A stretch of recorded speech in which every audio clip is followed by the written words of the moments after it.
किरण चौधरी जी, question number 20, Shrimati Kiran Chaudhary जी। माननीय मंत्री जी, विवरण सदन के पटल पर रखा गया।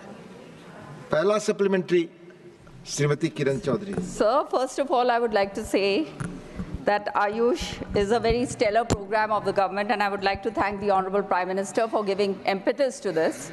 And I would like to ask the Honorable Minister, are there any specific criteria or eligibility requirements for foreign nationals to qualify for the Ayush visa, particularly concerning the type of treatment they seek?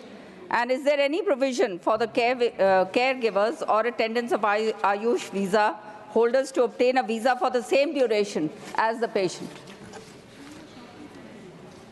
माननीय मंत्री जी। सभापति महोदय, आपके माध्यम से मैं बताना चाहूँगा कि वैश्विक आयुष निवेश और नवाचार शिखर सम्मेलन 2022 में हमारे माननीय प्रधानमंत्री नरेंद्र मोदी जी द्वारा इस आयुष वीज़ा की घोषणा उस टाइम की गई थी और आयुष वीज़ा के माध्यम से बाहर के लोग भी ज़्यादातर आयुष उपचार करने के लिए हमारे देश में आने के लिए आयुष वीज़ा के माध्यम से बहुत ही सरलता से यहाँ पर सुविधा उनको दी गई है। यहाँ आयुष वीज़ा की जो श्रेणियाँ है उसमें 2 तरह के वीज़ा दिए जाते हैं। पहला पारंपरिक भारतीय चिकित्सा पद्धति में उपचार करने के लिए और दूसरा जो है कि रोगियों के साथ आने वाले उनके अटेंडेंट के लिए। और ये आयुष वीज़ा भी इसके लिए उपलब्ध है और ये आयुष अटेंडेंट वीज़ा भी उसके माध्यम से दिया जाता है। निश्चित रूप से प्रधानमंत्री का जो उद्देश्य है कि जो हमारा आयुष है, विशेषकर हमारा जो आयुर्वेद है, जो हमारी प्राचीन उपचार पद्धति है, योगा है, वो दुनिया के कोने कोने तक उसका प्रचार और प्रसार हो। तो ये आयुष वीज़ा के माध्यम से बहुत सारे लोग हमारे देश में आकर इससे उपचार कर रहे हैं। किरण जी, दूसरा सप्लीमेंट्री।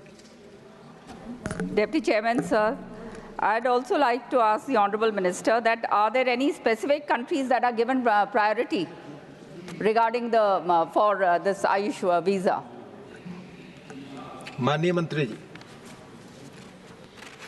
अध्यक्ष महोदय, ऐसे किसी देश को विशेष प्राथमिकता नहीं, पूरे देश को भी वहाँ पर आयुष वीज़ा की सहूलत दी गई है और उसके माध्यम से लगभग 75 देशों से 1500-1600 के लगभग वीज़ा के माध्यम से परदेशी लोग यहाँ पर आकर हमारे आयुष ट्रीटमेंट या आयुष उपचार यहाँ पर ले चुके हैं।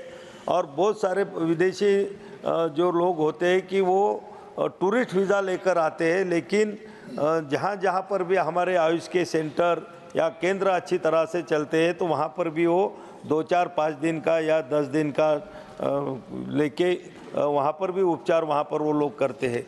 तो ऐसे किसी देश के लिए कोई विशेष सुविधा आयुष के माध्यम से नहीं दी गई। थर्ड सप्लीमेंट्री माननीय Tiruchi Shivaji. Let me be very short.